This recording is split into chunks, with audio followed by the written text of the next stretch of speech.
నమస్తే, welcome to Leo. మనతో ఉన్నారు సీనియర్ జర్నలిస్ట్ హేమసుందర్ గారు. సార్ నమస్తే. నమస్తే అండి. సార్, 10 ఏళ్ల తర్వాత అంటే 10 ఏళ్ల ముందు రిలీజ్ అయిన సినిమాకి ఇప్పుడు వస్తున్న కొత్త సినిమా భయపడ్డాన్ని ఎలా చూడాలంటారు? అంటే బాహుబలి వర్సెస్ మాస్ మహారాజ్ ఏంటి కథ అంటే ఏం చెప్తారు? అంటే మాస్ మహారాజు కొద్దిగా తగ్గాడు అనుకోవాలి. ఎందుకంటే బాహుబలితో పెట్టుకుంటే నెగ్గలేము అనేది అర్థమైనట్టు అనిపిస్తుంది. ఎందుకంటే అది రీ రిలీజ్ అయినా కానీ బాహుబలి ది ఎపిక్ అనేది అది క్రేజ్ మామూలుగా లేదు. ఎందుకంటే బుక్ మై షోలో మొన్ననే పెడితేనే టికెట్స్ దొరకట్లా. ప్రత్యేకమైన కారణం ఏంటంటే 2 సినిమాలను కుదించి ఒక సినిమాగా మార్చడం.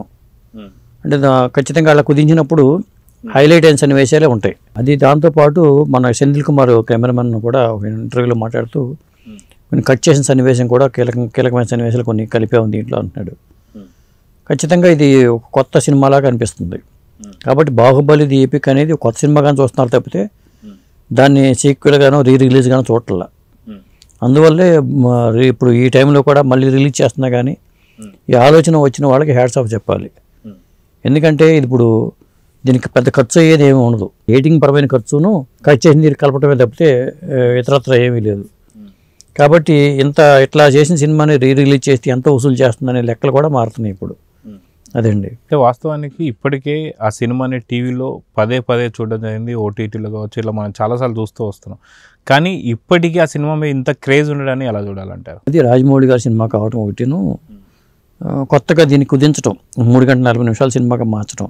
ఇప్పుడు అందుకనే జనరల్గా చెప్పాలంటే 37 తారీఖుని మాస్ జాతర రిలీజ్ అని చెప్పారు, 37 తారీఖుని. కానీ చూసుకుంటే ఏమైంది, ప్రీమియర్ షోలతో 37 తారీఖు సాయంత్రం కానీ రిలీజ్ అవట్లా. ఇప్పుడు 31 రిలీజ్ అవ్వాల్సిన బాహుబలి ది ఎపిక్ ఏమో 30వ తారీఖు సాయంత్రం నుంచి ప్రీమియర్ షోలు పడుతున్నాయి. అంటే 30వ తారీఖు సాయంత్రం నుంచి టికెట్స్ కూడా అయిపోయినాయి. తర్వాత 37 తారీఖు మార్నింగ్ 8:40 నుంచే మొత్తం షోల పరంపర కొనసాగుతుంది. ఆ దాటికి మనం ఎందుకులే అనుకోవటమో మొత్తానికి తెలియదు. కానీ మాస్ మహారాజు అక్కడ కాస్త తగ్గి సాయంత్రం షోలు 5:30-6 షోలు పడుతున్నాయి, మాస్ జాతరకు సంబంధించిన షోలు. దాంతో శనివారమే ఫుల్ రిలీజ్ అనుకోవాల్సి వస్తుంది. 37 తారీఖు అనుకున్నా కానీ నవంబర్ 1 తారీఖు రిలీజ్గానే చూడాల్సి వస్తుంది. అది ఒక విధంగా చెప్పాలంటే మాస్ జాతరకి ఒక విధంగా మైనస్ పాయింట్ అని చెప్పాలి. ఎందుకంటే ముందు రిలీజ్ అయి ఉంటే కాస్త వీకెండ్ కథ కలెక్ట్ చేసుకోవడానికి అవకాశం ఉండేది. పెద్ద సినిమాలు ఏమి లేవు, కొత్త సినిమాలు కూడా ఏమి లేవు, ముఖ్యంగా బాహుబలి తప్పితే వేరే ఏం లేవు. అలాంటిది బాహుబలికే మాస్ జాతర తగ్గింది అనుకోవాల్సి వస్తుంది.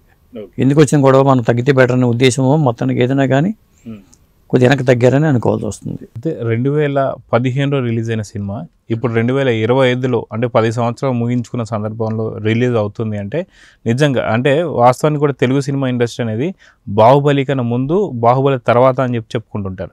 సో నిజంగా అంత క్రేజ్ ఉంది కాబట్టి 10 ఏళ్ల తర్వాత కూడా ఇలాంటి ఫాస్ట్ బుకింగ్స్ ఉన్నాయని చెప్పుకోవచ్చు అంటారా? ఖచ్చితంగా దీనికి ఎంత క్రేజ్ ఉంది కాబట్టి ఇప్పుడు మరి బాహుబలి 3 ఉండబోతుంది అనే మాట కూడా వస్తుంది. ఎందుకంటే వాళ్ళు పొడిగించాలనుకుంటే అంత కష్టమేం కాదు, సబ్జెక్ట్ మార్చుకుని రాసుకోవడం పెద్ద కష్టమేం కాదు.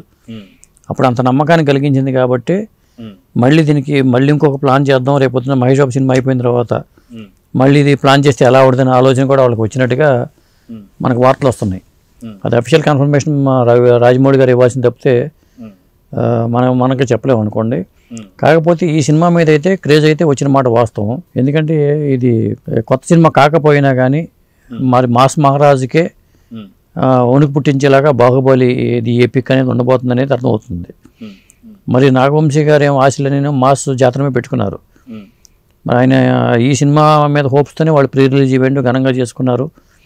రైల్వే పోలీస్ పాత్రలో రవితేజ గారు ఒక విధంగా చూసుకుని ట్రైలర్ చూసుకుంటే అది విక్రమార్కుడు తరహాలోనే సినిమా ఉండేలాగా అనిపిస్తుంది. కొద్దిగా ఒక పవర్ఫుల్ పాత్రలో మళ్ళీ మాస్ మహారాజుని కనిపించబోతున్నాడని అర్థమవుతుంది. దీని ఎఫెక్ట్, దీని మీద ప్రభావం దాని మీద ఉండకపోవచ్చు, కానీ సినిమాలో కంటెంట్ లేకపోతే ఇది దీనికే ప్లస్ అవుతుంది.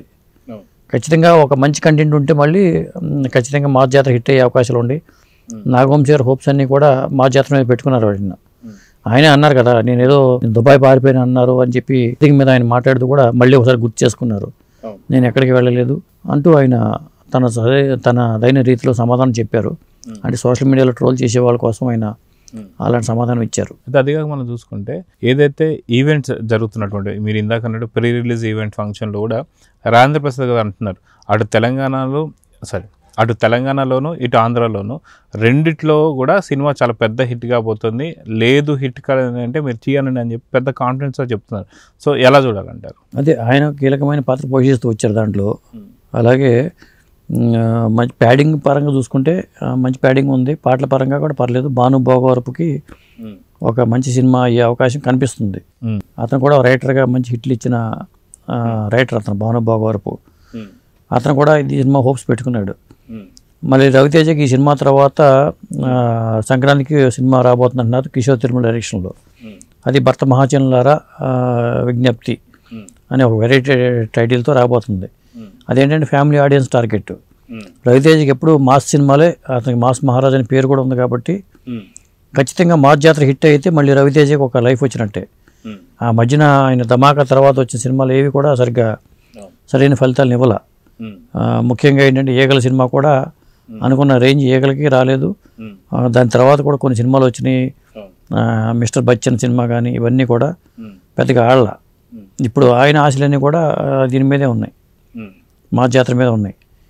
ఏదేమైనా కానీ రేపు సాయంత్రం ప్రీమియర్ షోలకి పరంగా బాహుబలి ఎపిక్ ఎలా ఉండబోతుంది అనేది ఒక క్రేజ్ అయితే నెలకొని ఉంది. ప్రస్తుతం అయితే మళ్ళీ బాహుబలి ఫేవర్ వచ్చేసిందని చెప్పాల్సి వస్తుంది. సో చూద్దాం సార్, ఖచ్చితంగా అటు రవితేజ సినిమా మాస్ జాతర కావచ్చు, ఇటు బాహుబలి ఎపిక్ కావచ్చు, రెండు సినిమాలు కూడా చాలా చక్కగా ఆడాలని అయితే కోరుకుందాం. నమస్తే. నమస్తే అండి.